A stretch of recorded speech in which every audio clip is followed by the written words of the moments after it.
Tour.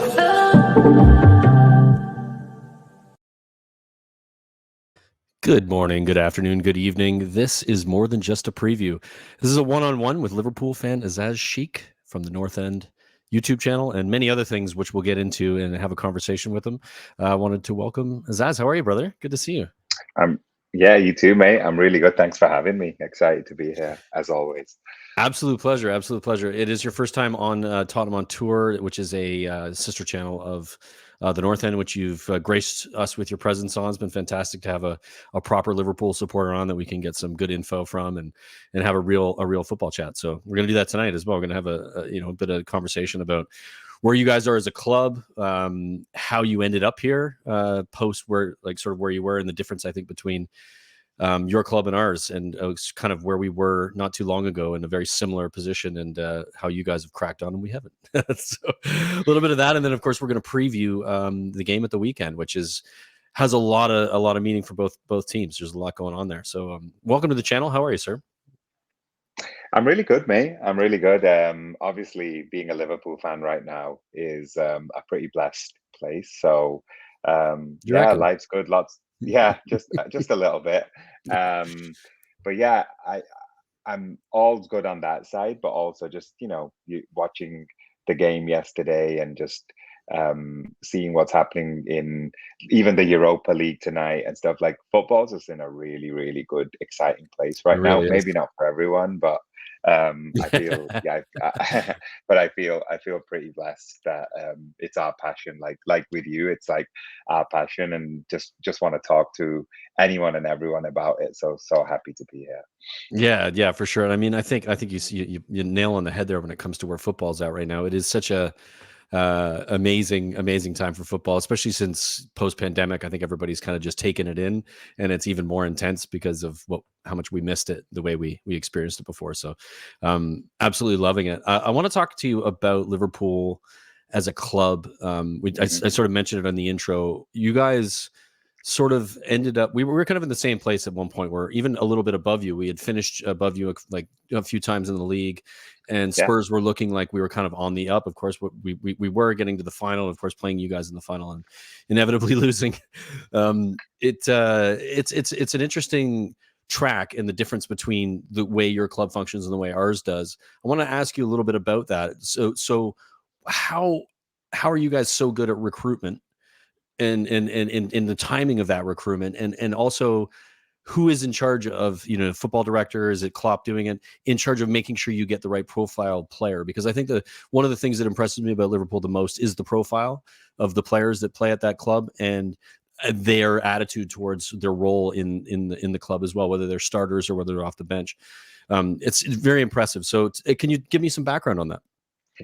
Absolutely, mate. So firstly, what I would say about that is, for the majority of the 2010s, you were higher than us. It's not, you look at the 2000s, and we were, a team that was at different points, particularly trying to eat at the big table. And, there were moments where, like 2008, 2009, I'll die thinking we were better than Man United that year, but like, we didn't have the squad they had. But 1 to 11, it was us. And then there was just other moments in that decade as well. We had 2000 to 2001, we won the treble, including what is now the Europa League. 2005, we won the Champions League. 2006, we won the FA Cup and had a really solid league season. So, the decade started with Man U and Arsenal. It ended with Man U and Chelsea, and consistent throughout that decade, Liverpool were always in the conversation, right? Third or the fourth best team, and for 1 or 2 seasons, the second best team. Unfortunately, we never won the league, and we were never the best team. In 2010, I think there was a big change, obviously because of Man City, but no one, for some reason, also counts the rise that Tottenham had in that time. And it was different. It was built on, Harry Redknapp, but with some fantastic players, like, again, recruitment being key, but and nobody necessarily saw the exact rise of of Gareth Bale, but like, we all knew Gareth Bale was going to be a great player. Same thing with Luka Not to Modric, this level. Sure, but like, again, like the recruitment is expert level, and then Tottenham groomed him into becoming a world-class player.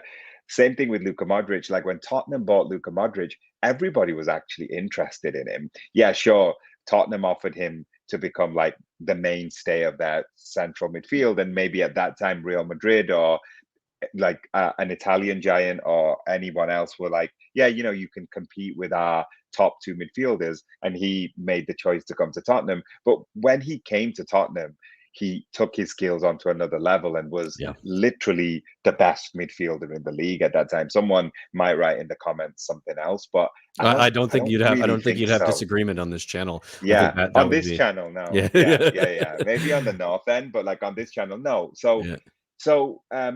there's for the better part of that decade, like every time there would be a moment in time where there was a transfer situation and it involved Tottenham and Liverpool, I thought you guys would win. You had London on your side, you had Yeah. momentum, you were in the Champions League, you had some world-class players.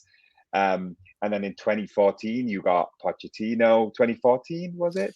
Yeah. Pochettino? 2014. Yeah. 2014, I 2014, believe. yeah. Yep. Yeah. So like think about it. But Like nobody what knew a that was going to great happen with him. He was a surprise, and what no. happened was a Yeah, surprise for for sure. sure. Yeah. For sure. Um, and then literally the difference between where we are now and where we were is Jurgen Klopp. Like that is the big difference. Now we can get into Michael Edwards, and now his successor is a guy going to be called Julian Ward, and we can Is talk about Michael that as Edwards well. doing the transfers? Is he sort of managing that part of it? He Yeah, or has yeah, been? yeah.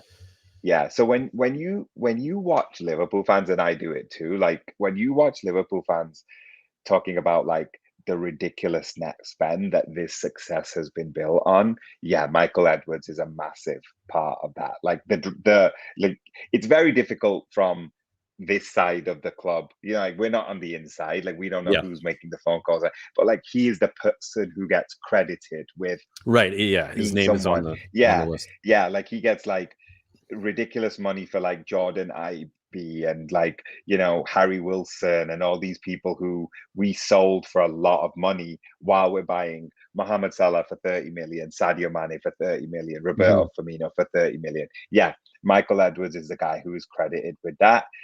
He's about to leave the club.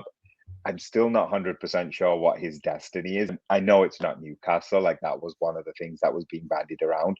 Right. I think it might be Real Madrid or, Are you worried about him leaving? Is this a nervous scenario for you? You think his successor is going to do the job as well? so. Again, this could be pure PR. I'm in marketing and comms as my Yeah. day job, so I Yeah. understand that like the truth isn't always the truth, and you put a Yeah. They're spin going on to things that word things yeah, a yeah, certain way. yeah. They like Luis Diaz is a Julian Ward signing. So, Well, like he's been a great signing, so he's done all right. yeah, yeah. Good So start. so and I think that's where this story that you're talking about almost comes full circle because 10 years ago we would have been, or like even 5 years ago, we would have been in the race for Luis Diaz, and you guys would have pipped ahead of us, and then maybe Chelsea would have pipped ahead of you because that happened a couple of Yeah, times. Was that unfortunately. Salah? Was that No, that Salah? wasn't Salah. That was Willian. Willian ended Willian, up at yeah, Chelsea. Yeah, Willian. yeah, And there yeah. was a lot of Frustrating. Liverpool fans who wanted Christian Eriksen as Yeah. well. Rafael van der Vaart, like Oh, he world was class fantastic. talent. Like, yeah, like the recruitment was on point. Berbatov, Robbie Keane, like, yeah, I just feel like the big difference for Liverpool in the last little while has been The manager. the recruitment, and that is all built on the manager. And then the second part of um, the modern Liverpool legacy is culture. So um, Jurgen Klopp literally represents the people of Liverpool more than anybody would ever be able to tell. I've spent, like you can probably hear from my accent, I'm from the northwest of England. I've spent a lot of my like life growing up being in and out of Liverpool. I never lived in Liverpool, but I spent a lot of time in Liverpool. I spent a lot of time going to Liverpool games. And what Jurgen Klopp has done at Liverpool is he's activated the community. That's the big difference It's what between Poch him did and at Rafael Spurs. Benitez. 100%, yeah. Yeah, And I'm a big Poch and believer, actually to be Conte honest with is you. is doing that currently as well. So we're fortunate, I think, to have a manager that is as in the same conversation as Klopp. I'm not going to say is as good as Klopp, but he's in the same conversation as far as a top manager in the world, for sure. He's definitely in the same conversation. And also, by the way, what an epic fail of the people down the road from us, the other red team of the Northwest. Just like to not bring people, in content. yeah, Absurd. like people like Gary Neville and stuff saying like he's not a Man United manager. Like Antonio Conte is an anyone manager. Like Yeah. like Jurgen Klopp, He like will Pep win. Guardiola. He will win. Yeah, Yeah. yeah, exactly. Yeah, it's a good feeling. So that comes to my next question, really, for you is I want to know from an outside perspective, especially from a team that kind of has been fighting for the same things for the last while. What is your perception of Spurs? Like when you look at Spurs as a club, and you sort of gauge, where are they at? What are the issues? What do they need to sort of fix? What do they need? What do they have that's good? Sort of give me a bit of an outside view from Liverpool perspective, looking in at Spurs. What do you see? Yeah, I mean the banter side would always be stop being Spursy. Like Yeah. that's Yeah, you where had to like throw it in there, didn't you? yeah, like that's where one would be inclined to go. And I feel like all those things like Alex Ferguson walking into the room and saying it's just Spurs and all that stuff is always going to be like the easy answer. The truth is none of that is a real reason a club isn't going to win a cup, because we had a 30-year monkey on our back, Yeah, and yeah, and yeah. Jurgen Klopp took it off, right? And before Man United won the title in 1993, they had a 25-year monkey on the back, right? And they were spending money, and they had great managers, and they had great players. So yes and no, like all these like curses and like the Boston Red Sox and all this stuff, like it works until it doesn't. Like eventually someone's going to break it. So we can put the Spursy thing over here. Where I see Spurs at the moment is I feel like Antonio Conte is the right guy. So check, like that's the most important in single individual at club Is the is on manager. point. Yeah. How long he is going to stay is obviously part of what is going to be Spurs' next evolution as a team who can potentially get back into the top four. I definitely fancy you guys to get into the top four this year, and then you've got possession of it. So what you do in the summer is really important. Yeah. I think there's another Champions League place potentially up for grab next year anyway, just because of Chelsea. Like anybody who looks at Chelsea's last 2-3 months, like it's pretty alarming what's It, going on there right yeah, now. I would Yeah, agree for sure. yeah. Yeah. So even if United are thinking they'll be back in the conversation next year with Ten Hag, or Arsenal can I mean, reinvest, because they yeah, that's going to take some time, I think. Like, you don't sure, bring in Ten Hag. You didn't bring in your club is a prime example of it. Klopp yeah, came in and you finished seventh, I think, the first season, and maybe eighth, eighth, eighth, and eighth, then, yeah, and I think eighth, we yeah, were seventh or sixth or something. But yeah, we were. I think actually we finished fourth that season. But anyway, point being is, you guys, like, there's a similarity to bringing in a certain type of manager and then giving them time and 100%. letting them have that sort of effect on the club. We're sort of in that position where if we back the manager properly, we're going to be right there in the conversation with you guys, because we've got the manager and the players, and he wins shit. He knows how to do it. It's something he's done. Interesting position. When to have that conversation with what people see your club as being, the concept of being Spursy and us failing miserably at the big moments. Which of course does happen to kind of every club, but it's fallen on us, unfortunately, to have Yeah. a shitty nickname for it. So it's a little bit frustrating. But this season, what is your perception of Spurs? We've had two managers. Obviously, Conte's come in November. We've had a very sort of up and down season, but from a perspective of what's going to happen at the weekend, how do you see this specific iteration of Tottenham? I mean, from without looking at the form and anything like that, like I feel like, to me, you are the fourth best team in the country, to be honest with you. Man United probably have a better 11 of individuals apart from They're some of the not a stuff team, that though. might Yeah. come in late, but there's nothing team about them. I mean, I would argue Tottenham have even got like as in you can make that comparison. Like it's not like Man U have Yeah. got better individuals and you're a better team. You're definitely the better team than Man United. You may even hang with them for individuals as well. Like I I think we feel like do. there's I a think we lot do of now. yeah, I would yeah, yeah, argue. yeah, Yeah. yeah, yeah, yeah, Yeah. yeah, exactly. So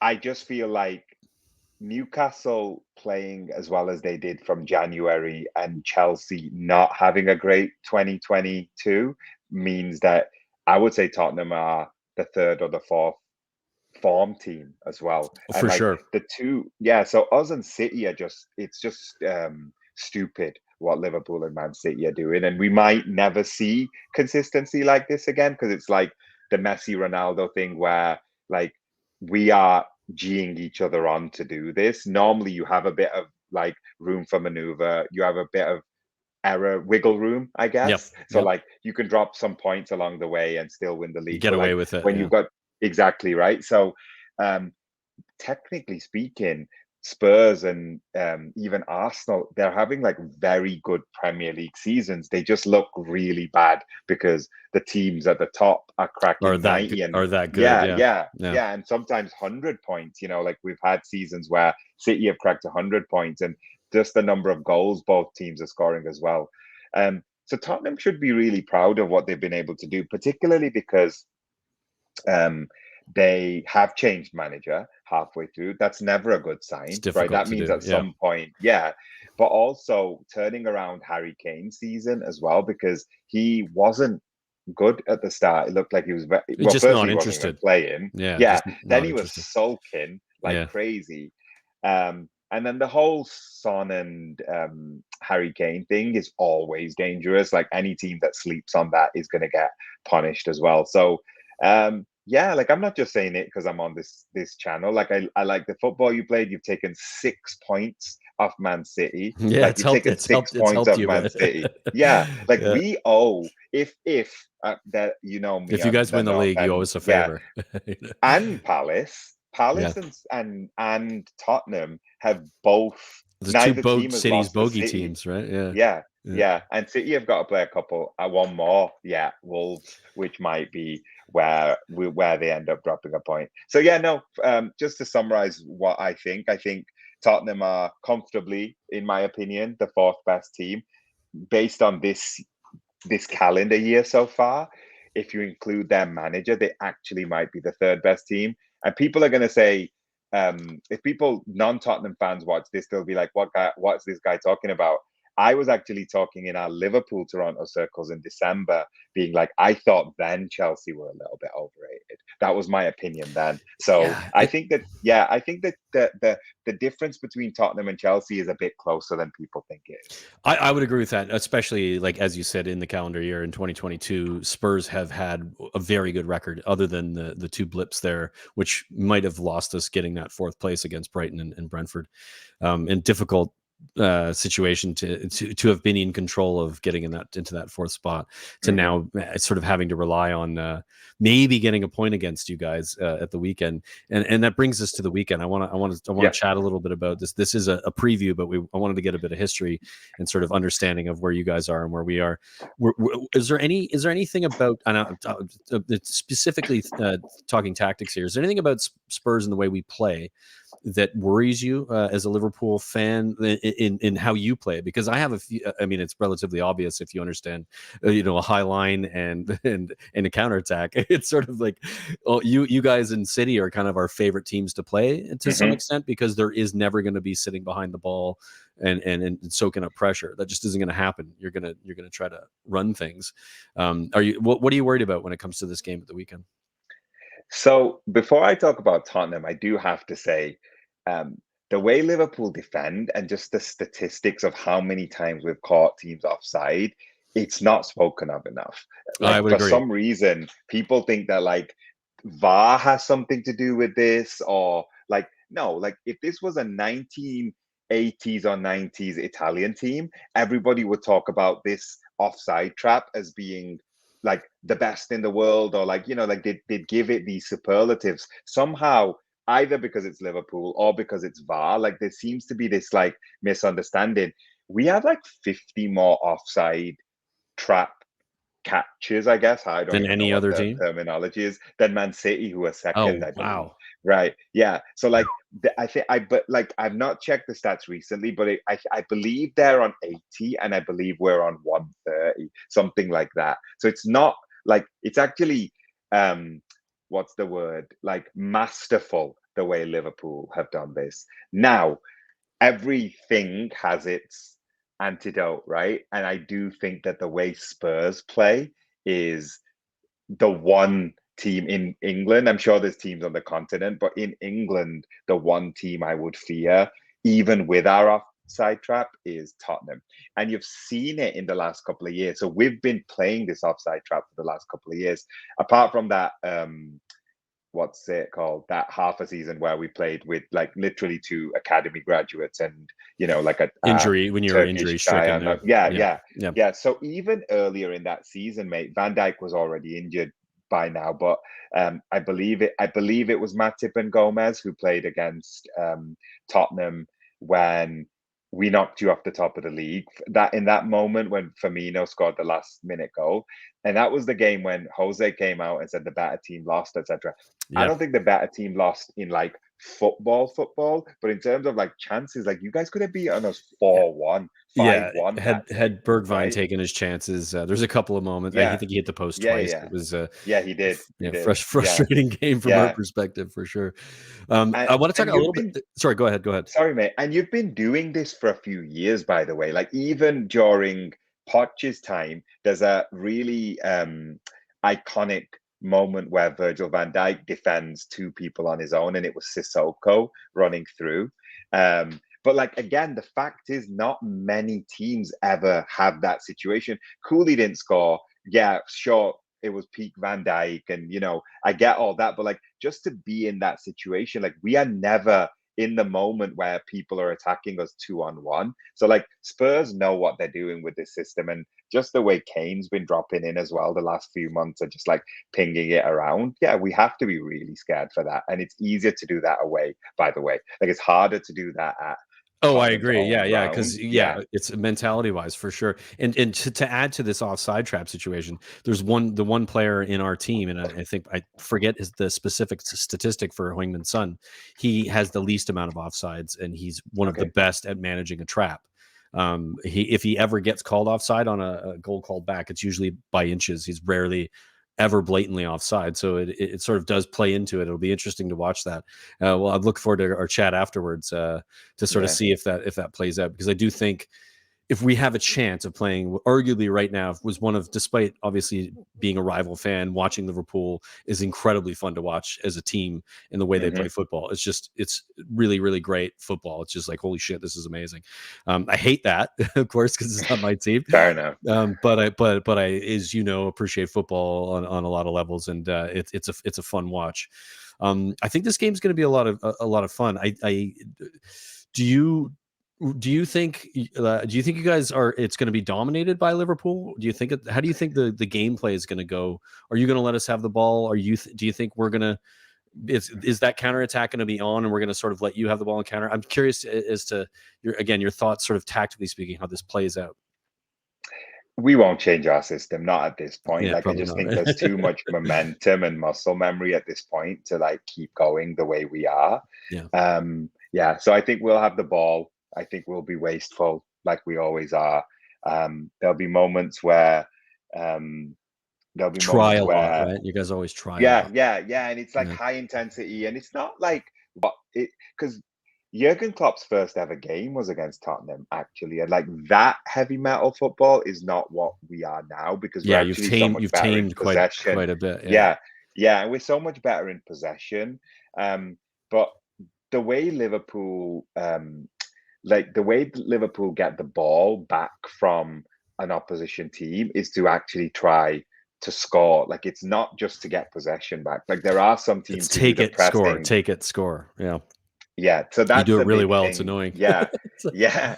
But then obviously, I do think like somebody like a Fabinho will have a really big role to play because he's going to have to back up Van Dijk and Matip in the counter. And I think Jordan Henderson has to play for the same reason. Like, he didn't play the other day because I said this on my 5 things we learned about the Liverpool versus Newcastle. Shout out to the North End, by the Yep. way. Yep. Shout out. So I did say in that in my last one of those, I said I think now Naby Keita is actually one of the 4 vying for 3 spots. Earlier in the season, I wasn't entertaining that as a conversation because even though Naby Keita is good, he was inconsistent just due to injuries. It wasn't his performances, he was just never available. Now Right. he's available and he's playing a lot. But in this game, I would play Hendo.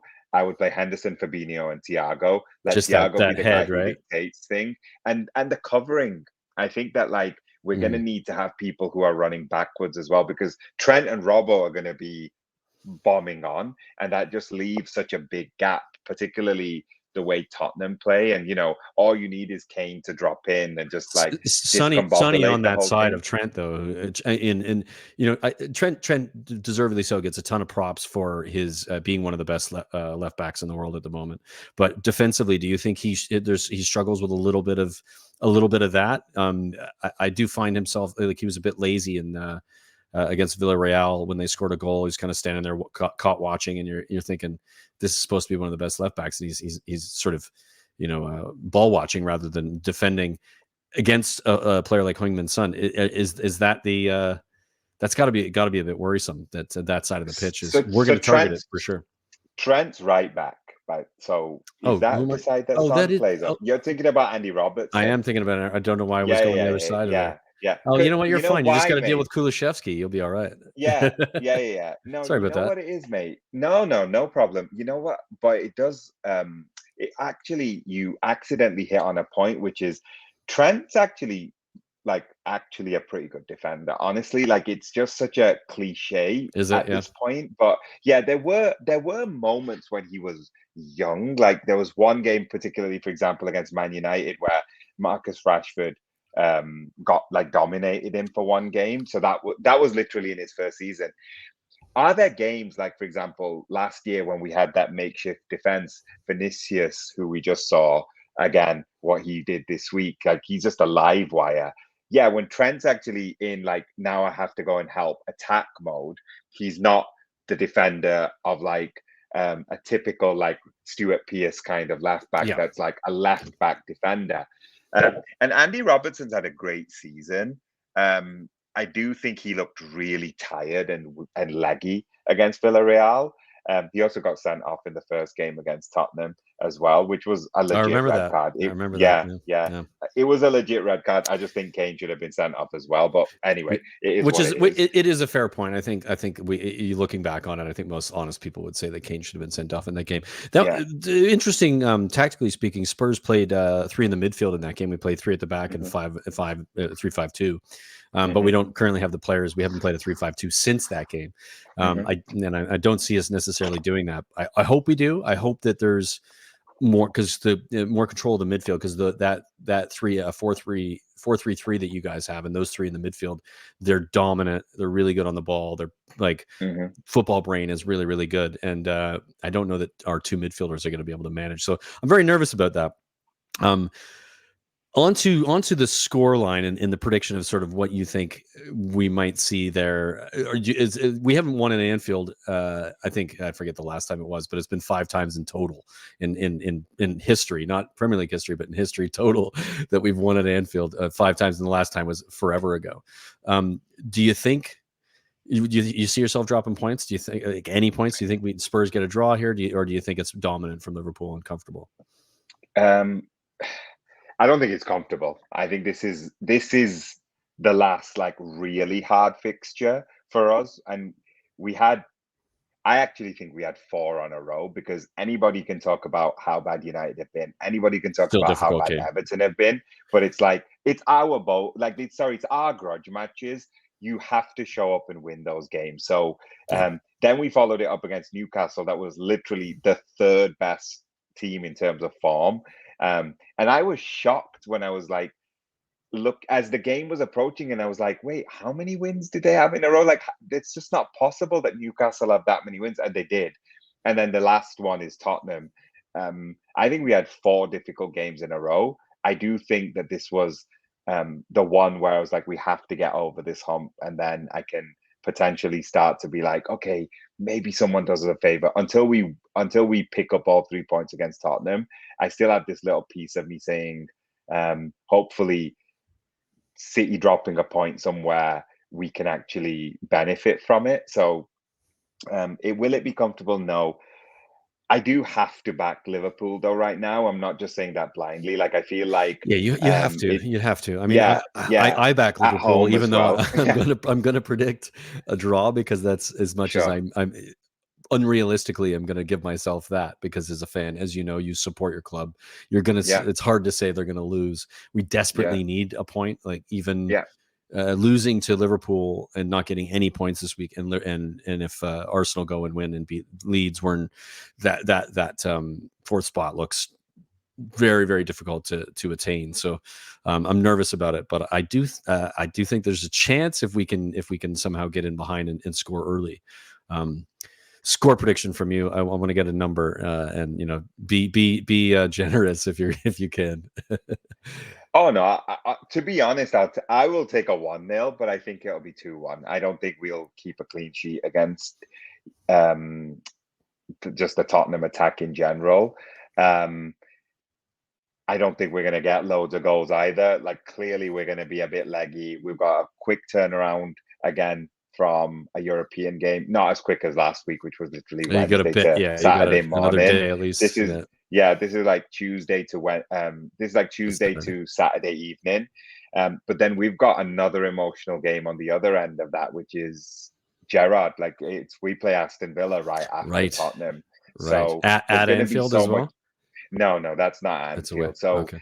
both us and City now, I believe it's 2 home games and 3 away games left. I believe it's more away games. So I think that if there's going to be a slip up, it's more likely to be in an away game. Sorry to say that. Yeah, I don't think we're going to blow you away. I don't think we're going to blow you away. I feel like obviously at this point a draw to Liverpool is a defeat. So it's not one of those where Liverpool are going to have to show up. They're going to have to play the game. They're going to have to play better than they did in the first half against Villarreal, because we were awful. Against, for example, Man City in the league game in the first half, we were pretty bad. Like we were nervous. So um, there are examples in the last 2-3 months where Tottenham can say, well, if they show up like this, we can beat them. If they do this, we can beat them. But overall, you have to be like, anytime right now Liverpool go into a game, it's like, oh, this is going to be hard. I always put the shoe on the other foot, and I'm like, well, it probably seems harder for them, so let's just go and do the job. Yeah, and I was gonna add to that. And I think the pressure for both teams is immense because of what is expected. Obviously you're going for the league, we're going for that top 4 spot. Both have a ton of value for different reasons. Hmm. Obviously, winning the league is massive, from just getting a trophy like that, and of course you're in the Champions League final. You're on for the quadruple. Um, I don't want to talk too much about that because it's really annoying. but but I mean, if it happens, this team at Liverpool right now is good enough to get there. And I think that if it's ever gonna happen, it's gonna be a season like this, with a team playing in the form you're in. Even like you said, when you have a bad half, the response of that bad half, it's just absurd, the quality that's there. I'm gonna go with a 2-2 draw, because I have to. Yeah, fair enough. I see it playing out similar to the the last time we played you, at Tottenham Hotspur Stadium. A Hmm. lot of goals in it. I think that we're definitely gonna be able to counter against you guys, and that's going to be something that you're going to struggle with a little bit. But we're also going to struggle with your wing back play and the crosses that coming in, and just managing the intensity that you guys play at and the level you play at. So yeah, I'm going to go with 2-2. I want to thank you for coming on the channel. It's been absolutely fantastic, Aizaz. It's really good to have you here. I like the one-on-one conversation with a Yeah, rival fan, and to get a good sense of things. Tell us a little bit about the cultures and what you're doing. If this is a Spurs channel, but there'll be arguably some Liverpool fans who will watch yeah, it as well. So yeah. if you want to give us a layout, a little bit of what the cultures is and what Sure. you do for Liverpool. Yeah, so the Cultures is actually my I guess I grew up a bit of a wrestling fan, so um the Cultures is like my alter ego, I guess. Like it's like a football content platform, um, mainly on Instagram, but I feel like, yeah, I've registered on other platforms as well. Like football is the greatest passion of my life. It always has been. Ever since I first ever saw it, I was just blown away by what this was. Um, and then just different parts of football culture. I just, like I'm a big football shirt collector. I try to work my second biggest passion in the world is traveling, and like I try to marry the two as well. So I try to like, Nice. I'm going to Qatar, I'm going to Paris for the Champions League final. That's going to be like how I end up spending my vacation this year. So it's like that's Fantastic. the level of love kind of thing. So the Cultures is, just I feel like it's a platform where I do a lot of experimenting actually. Like the Cultures actually started, there was a lot of memes back then. So I grew my followership a lot by posting football memes, and there was just a lot of, just like content that I would find appealing, but it had nothing to do with me. It wasn't me like Aizaz Sheikh kind of thing. Like I wasn't ever visible on the platform. And then, I mean, slightly before COVID, but definitely during COVID, I was like, you know what? I'm so done with my own personal Instagram account. Like I don't really have anything to say or share right now. So I slightly started to change the what Cultures was slowly, and then eventually now it is just me in like my, like my football superhero level Yeah, character kind of yeah. thing. So it's where I will share this, um, where I will share like other content I'm doing. I talk about I talk about my jerseys. I'm always posting like stories from like when I'm watching games and just my thoughts and things like that. So that's what the Cultures is. If please follow and Yeah, check it out. Instagram, yeah, Twitter as well. I yeah, imagine yeah, it's the same. So exactly. yeah, Yeah, yeah, hop on yeah, over there, and yeah. we'll So we'll have the link as well in the description of the perfect. video, so people can Yeah. hop on over. Yeah, And then the other part of my football living is I'm part of the team that manages the official Liverpool supporters club in Toronto. Officially, in terms of lines of roles and responsibilities, I'm on the marketing and communication side because that's what I do professionally. But really, I'm just part of the group, the crew, I yeah, guess you would yeah. say. So we don't have a big enough team at the moment to not all overlap with each other's roles and responsibilities. But yeah, like you'll catch me there on most match days. Not this Saturday, unfortunately, because I have a really close friend's wedding. So I'm watching the game at home, and then And while I'm then getting going, ready, yeah, and well, you then get it and then ready. I'm Yeah, going straight to the yeah. nice, nice. Otherwise, I would have been at one of our two pubs in Toronto for Liverpool. We meet at the Madison and Elephant and Castle. We end up generally splitting the volunteers or the group who runs it. We a few of us are in one, a few of us are in the other.